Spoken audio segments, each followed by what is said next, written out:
Hello bachon, let's read this question, and the question says that if the mean of 26, 19, 15, 24 and x is x, then find the median of the data. Now let's see the options. Option A 23, option B 22, option C 20, option D 21। तो आइए बच्चों, अब इस question को हम यहाँ पर solve कर लेते हैं। इस क्वेश्चन में बच्चों हमसे ये कहा गया है कि हमारे पास मीन जो है 26, 19, 15, 24 और x का वो x है, तो हमें यहाँ पर मीडियन बताना है बच्चों। तो इस क्वेश्चन में जो हम की कॉन्सेप्ट यूज़ करेंगे बच्चों, की कॉन्सेप्ट वो हम यूज़ करेंगे यहाँ पर, की कॉन्सेप्ट वो यहाँ पर हम यूज़ करेंगे mean and median, mean and median, and median, mean and median. तो जैसे कि बच्चों हम देख सकते हैं यहाँ पर मीन हमें गिवन, हमारे पास गिवन है। तो मीन क्या होता है बच्चों, हमारे पास मीन जो होता है वो इक्वल होता है sum of all observations divided by number of observations.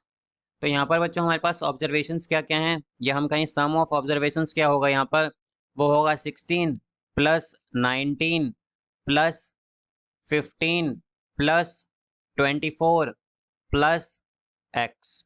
तो ये क्या हो जाएगा बच्चों, हमारे पास सम ऑफ ऑब्जर्वेशंस होगा divided by total number of observations. तो यहाँ पर बच्चों टोटल ऑब्जर्वेशंस कितनी है हमारे पास, 1 2 3 4 और 5 ऑब्जर्वेशंस है, बिकॉज हमारे पास एक्स भी इसमें काउंटेड होगा।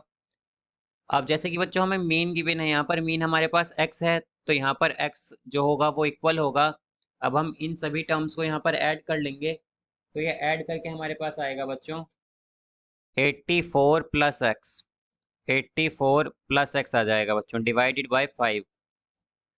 अब अगर बच्चों यहाँ पर हम जो 5 है हमारा डिनोमिनेटर में, या फिर हम कहीं डिवाइड में, इसे हम दूसरी साइड मल्टीप्लाई में ले जाते हैं, तो ये हो जाएगा हमारा, यहाँ पर 5 डिवाइड में है तो इसे हम दूसरी साइड मल्टीप्लाई में ले जाएंगे, ये होगा हमारा 5x इज इक्वल टू 84, या फिर हम 84 प्लस एक्स। अब हम x को सेकंड साइड ले जाएंगे बच्चों, तो ये आएगा हमारे पास 4x इज इक्वल टू 84। तो यहाँ से बच्चों हमारी x की क्या वैल्यू आएगी, यहाँ पर ये हमारा 8 है, तो यहाँ पर बच्चों x की जो वैल्यू आएगी हमारी वो होगी, x की वैल्यू होगी यहाँ से हमारे पास 21 यानी 21। ये हमारा x आ जाएगा बच्चों यहाँ पर। अब यहाँ पर बच्चों हमसे मीडियन पूछा गया है यहाँ पर, तो क्या करेंगे उससे पहले बच्चों हम यहाँ पर x क्या आया है हमारा, ये आ गया है 21। तो अब हम इस पूरे डाटा को बच्चों असेंडिंग ऑर्डर में अरेंज करेंगे पहले, असेंडिंग ऑर्डर में, असेंडिंग ऑर्डर। तो ये आएगा बच्चों हमारे पास, हम देख सकते हैं सबसे स्मॉल टर्म क्या है हमारे पास 15, तो ये आएगा 15। फिर उसके बाद क्या है हमारे पास 19, फिर उसके बाद है हमारे पास 21, फिर उसके बाद है हमारे पास 24, उसके बाद है हमारे पास 26।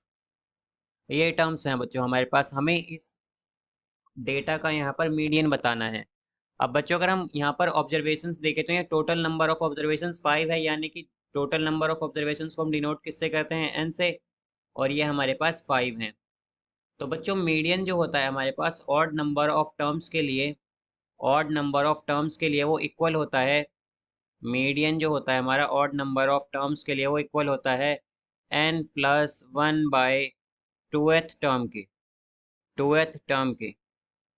तो बच्चों यहाँ पर हम अगर इस फॉर्मूले में n की वैल्यू रखें, तो ये हो जाएगा हमारे पास n प्लस 1 यानी कि 6, 6 डिवाइडेड बाई 2, 6 डिवाइडेड बाई 2, तो क्या होगा बच्चों 3, यानी कि थर्ड टर्म जो होगी हमारी यहाँ पर वो मीडियन होगी।